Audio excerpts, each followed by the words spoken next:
Namaste to one and all. Welcome to my channel. Today's topic is according to the circular issued on August 10th, 2021. It is all about the Nishtha. It's about the Nishtha module, about the teachers training.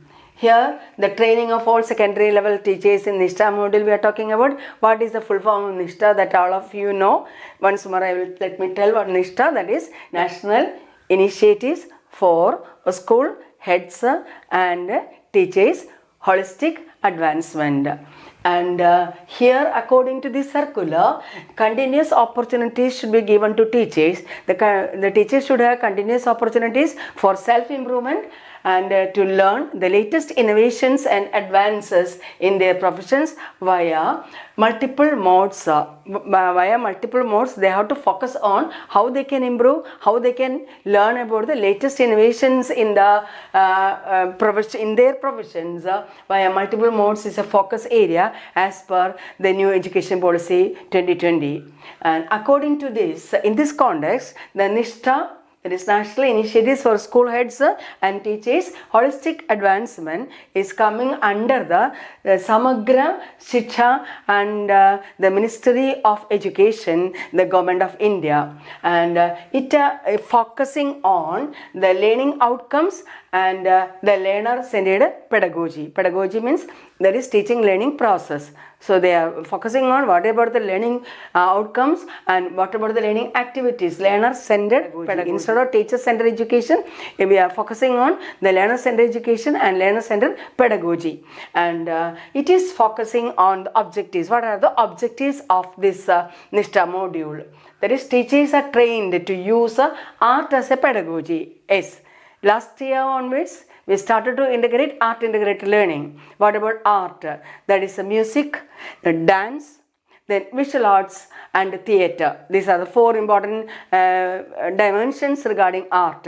So music can be used in different ways. Music can be composed to learn a particular topic. If it is complex and difficult, the music can be used. Dance can be used and visual arts. Visual arts is having several dimensions regarding painting, drawing, pencil drawing, and two-dimensional, three-dimensional models can be used.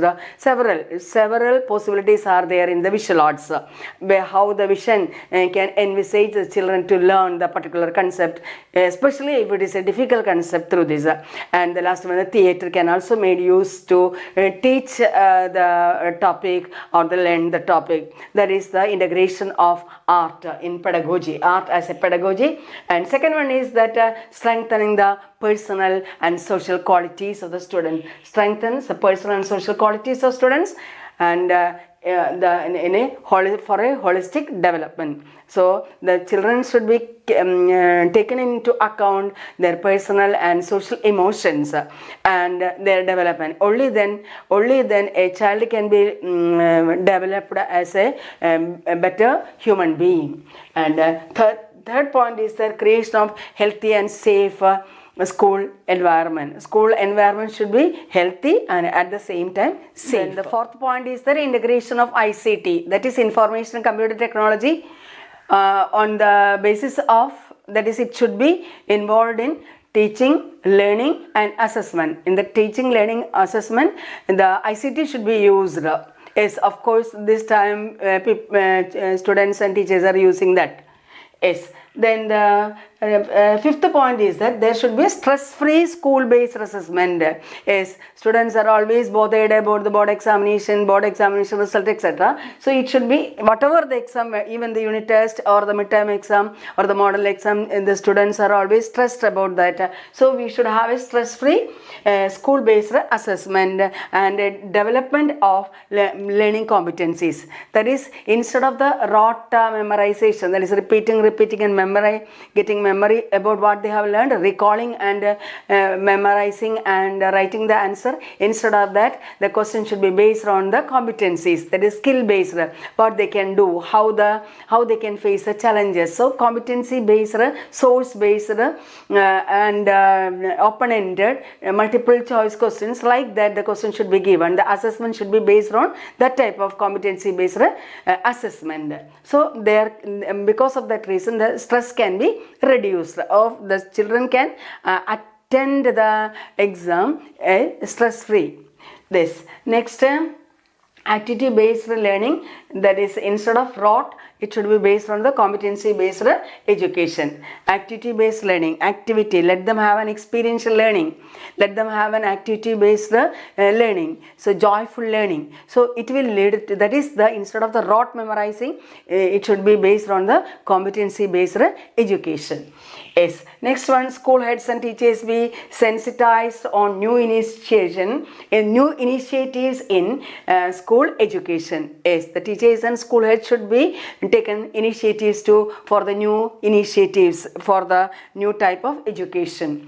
This another point is transformation of school heads, transformation of school heads into providing academic and administrative leadership for the schools for fostering new initiatives. For the new initiatives, the school heads should take into account the academic and administrative activities to initiate the new initiative like the new education policy.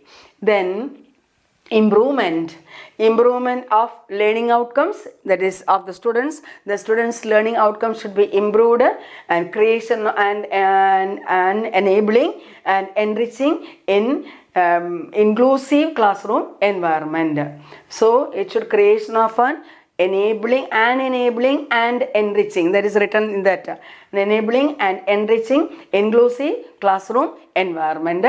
That way, and it is also tells that the children should be learn, when the child is learning one subject, the child should understand that it is related to some other subject, and in the real life situation how that particular subject they are enabling to understand, or how that particular subject can be applied. So application level, analyzing level, then problem solving, all this should be included in the classroom environment. That means that when the child is studying, all this should be studied, and the teachers become alert and responsive. The teachers should be alert and responsive to the social, emotional and psychological needs of the student, and the teachers should be the first counselor. That is written, the students as first level counselors here.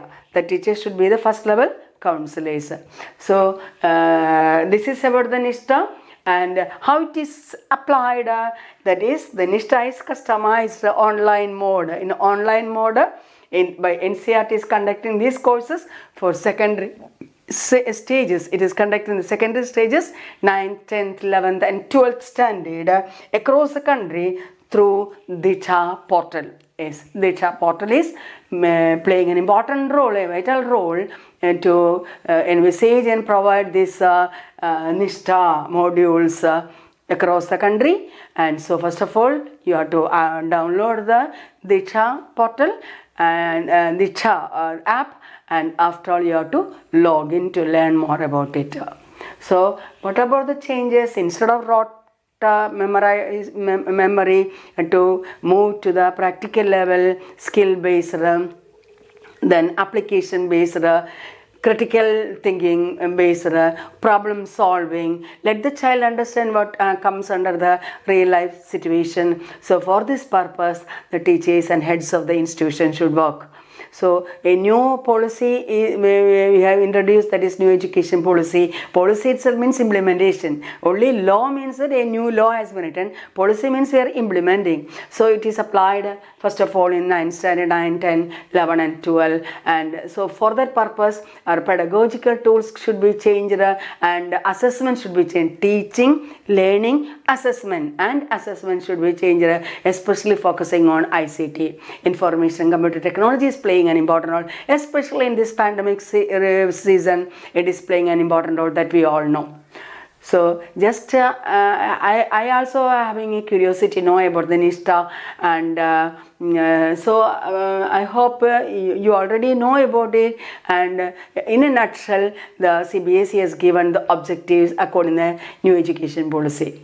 Yes, in the about the new education policy, I have uploaded 3 videos, and that links I will put in the description box. Thank you.